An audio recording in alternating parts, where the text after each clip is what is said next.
que acontece? O terroir, que é igual o raciocínio do vinho, Perfeito. a altitude, solo, clima, Uhum. o lugar que ele foi plantado, ele vai interferir no sensorial. Eu vi que esse aqui é de Minas Gerais, patrocínio. Esse aqui já é de patrocínio em Minas Gerais. O outro Cidade do Lucas Luco. Alô, Lucas Luco, um abraço. É verdade, verdade. Ele é amigão meu. Ele tá assistindo a gente agora. Então, um abraço, Lucas Luca.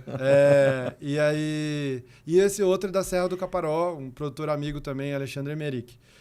Aqui tem o nome do produtor também. A gente faz todos os... Porque eles são, na verdade, a parte essencial dentro do processo. Certo. Então, a gente seleciona no Brasil diversos cafés de altíssima qualidade. Então, todo ano, a gente tem um trabalho de ir provar e identificar cafés em potencial. Conheci esse café, por exemplo. O café, achei ele muito gostoso, muito bom. E como que ele vem com essas notas? Primeiro, terroir. Segundo, esse café passou por uma fermentação. O fruto, com casca e tudo, foi fermentar antes de ser torrado, antes de ser descascado e tudo mais. Isso já confere a ele um sabor característico. Mesmo um raciocínio muito parecido, por exemplo, com a produção de cerveja artesanal, produção de kombucha, que é a fermentação trazer novos aromas. Esse café é um café fermentado, então ele trouxe aromas que lembram framboesa, melaço de cana, e quando a gente prova esse café, ele lembra o gostinho da bala Sete Belo. Pronto. E aí, depois disso tudo, a torra. Então, a gente falou do campeonato de barismo, mas a gente também competiu no campeonato de torra. Se tem um campeonato de torra, a torra também é essencial. Dependendo do caminho que você faz, dependendo das reações químicas que acontecem no torrador, ele vai ter outros aromas e sabores. Sim. Então, por isso, cada café é único. Inclusive, perder o aroma que ele poderia ganhar, né? Completamente. Você muda completamente. Completamente. Você começa a carbonizar, você perde a acidez e vai perder também as notas aromáticas. Então, assim, aí esse café, depois de todo o processo, ou seja, como ele foi cultivado, como ele secou, como ele chegou pra gente, como foi feita a torra, ele vai ter características próprias. Esse lembra uma balinha Sete Belo. Entendi. Esse outro café, ele passou por uma fermentação mais leve, anaeróbica. Tem até na descrição do processamento. Tá aqui. Essa fermentação, ele já trouxe o sensorial de uma fruta doce, uma fruta amarela, e você prova ele, principalmente no expresso, ele lembra muito uma geleia de damasco. Certo. Mais doce e para fruta amarela. Então, esse café tem esse tipo de característica. Da mesma forma que vai ter cafés com notas de caramelo, chocolate, rapadura. Lembrando floral. que, gente, não é adicionado caramelo, não é adicionado rapadura. É simplesmente o terroir, grão, a fermentação e a a torra. Só que, pelo que eu pesquei aí na sua fala, se eu pegar esse mesmo café e fizer ele prensa francesa, coado normal, expresso, também vai conferir uma característica diferente. Por exemplo, a gente tem um café que é o Geleia de Uva, que é um café baiano, lá de Piatã, na Bahia, do produtor amigo nosso, Renatinho, e da Tainã, a esposa dele, os dois produtores.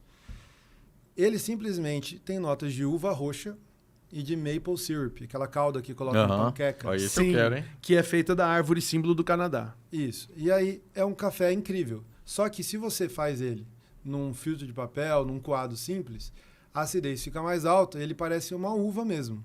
Se você faz ele numa prensa francesa, que fica mais em infusão, fica mais doce, mais encorpado, ele vai lembrando uma geleia de uva. Então, assim, vocês percebem que às vezes não vai mudar completamente o sensorial. Só que você consegue dar uma leve variação que vai trazer uma experiência um pouco diferente para quem está provando. Pegou? Você é louco. Cara, eu tomei o Jacu Bird Coffee. E aí, o que achou? Eu queria perguntar, fiz com perdão da palavra, fiz merda? Quem fez merda foi o Jacu, né? Com o trocadilho do Jacu, porque eu tava em Minas, num evento lá, num compromisso. Eu trouxe. Eu trouxe, você que trouxe, provou. E aí, lá em Minas tinha ele e tal. E aí a explicação é que o Jacu, que antes era uma praga, ele acabou sendo bem-vindo porque ele seleciona o grão. O Jacu é enjoado. Ele não come qualquer grão. Só o madurinho. Só o madurinho, bonitinho.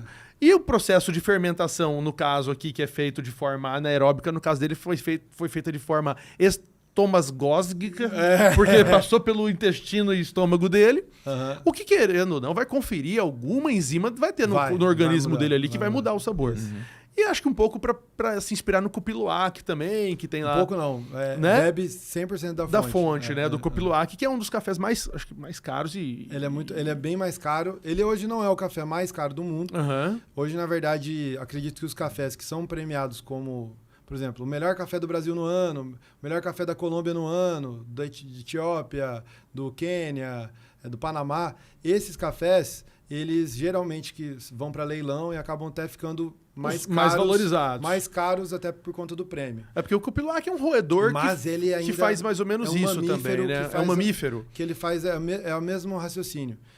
Eu devolvo a pergunta. Ah. O que você achou do café? Cara, eu acho que o meu paladar não tava tão... Eu achei um café fraco, por quê? Porque o meu consumo do café naquela época, faz uns anos isso, né, Gil? Amargo, extremamente forte e tal. O meu café é isso, café o mais forte possível, amargo e tal. E aí eu achei ele, sei lá, um café sem graça, digamos assim. Sim, sim. Por quê? Eu não tinha o paladar, não fiz o curso, que deveria ter feito lá, agora eu vou Nem ouvi fazer. explicação nenhuma. Não ouvi explicação nenhuma. Normalmente, quando você tem um Fez no consumo... coador? No coador é mais gostoso. Ei, Tá uma nível, disputa tá boa. nível. Tá uma atrás da Eu outra. acho que no coador é mais forte.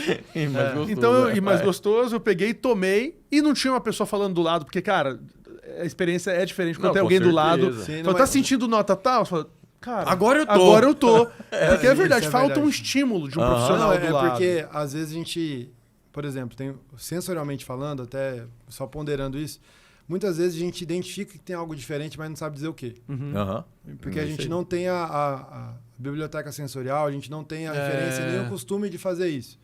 Só que aí, lógico, quando o profissional te orienta, às vezes você consegue prestar atenção exatamente e Exato. identificar. É isso aí. Mas, Isso que assim, tá faltando. com relação ao jacu, na verdade é um processo que é considerado um café exótico, tem um processo um pouco diferente, e que, assim, eu particularmente acho que podem sair bons cafés de lá, mas acho que o processo é muito mais voltado até mesmo ao marketing, que é transformado e pela experiência exótica, ou seja, proporcionar uma experiência diferente ao cliente, do que propriamente... Ao sabor, à qualidade. Sim. Exatamente. E Então, o legal é assim, falar, eu já tomei. Tomei o café de jacu. é uma experiência para realmente a pessoa, pelo menos, poder contar a história. Isso. Porque, na verdade, a mesma coisa, vocês vão chegar depois e vão falar assim, gostando ou não, vão ver assim, tomei um café, gostei de 7 belo, cara, de balinha. É. Começa a ser uma experiência diferente. Pra alguém